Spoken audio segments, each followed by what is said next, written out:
सबसे पहले इस छोटी सी क्लिप को बहुत ध्यान से सुने। आपने जो आदमी भेजे थे हमें लेकर आने के लिए, ये शायद हमारा शामियाना और पसंद आ गया, उनको वही रह गए। ये बात भूलिए पेशवा। यही कारण कि आपके थमली के पीछे आपकी सेना खड़ी है। 20,000 सैनिक, 2,000 घोड़े और कुछ हाथी, लेकिन जो आप नहीं जानते हैं निजाम जी, वो ये है कि उनके पीछे 40,000 मराठा सैनिक नंगी तलवार लेकर खड़े हैं, जो हमारे एक इशारे पर आपकी पूरी सेना को बर्बाद कर सके। आप चाहते क्या?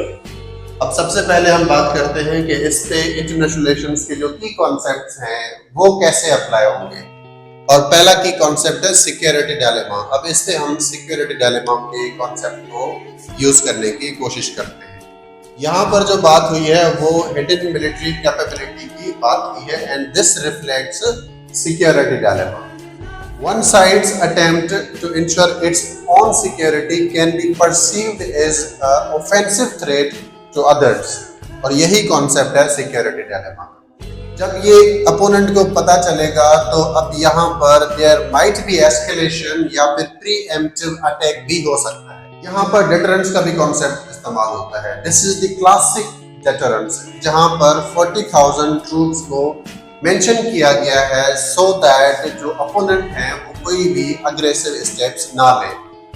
इसको हम सेकंड स्ट्राइक कैपेबिलिटी भी कह सकते हैं।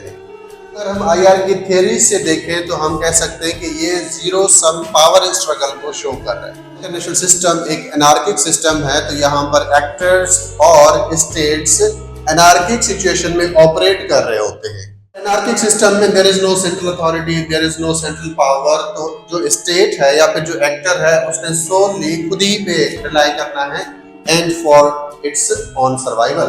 जो हिडन 40,000 ट्रूप्स की बात हो रही है ये शो करती है रिलेटिव मैक्सिमम पावर को अकॉर्डिंग टू रियलिज्म। लिबरलिज्म की पर्सपेक्टिव से बात करें तो यहाँ पर बात होती है ट्रांसपेरेंसी की, कोऑपरेशन की। अब ये जो हिडन 40,000 ट्रूप्स है यहाँ पर ये मिसट्रस्ट क्रिएट करते हैं, जिसकी वजह से हमें सीबीएम्स की जरूरत है, यानी confidence building measures, confidence building mechanisms की जरूरत पड़ती है, क्योंकि यहाँ पर जो मिसट्रस्ट है वो इंक्रीज हो गया। लेवल्स ऑफ एनालिसिस की बात करेंगे तो सिस्टमिक लेवल ऑफ एनालिसिस में अगर हम देखें तो हमें पता चलता है कि इंटरनेशनल सिस्टम जो है वो एनार्किक है और यहाँ पर कोई भी हेल्प करने के लिए नहीं आने वाला। देयर इज नो 911 जिसको हम डायल करेंगे। स्टेट लेवल ऑफ एनालिसिस की बात करें तो यहाँ पर नेशनल मिलिट्री पावर को प्रोजेक्ट किया गया है इस डायलॉग के अंदर। अब आप मुझे बताइए कि इसका इंडिविजुअल लेवल ऑफ एनालिसिस क्या होगा। इस पे individual level of analysis apply करके मुझे दिखाइए।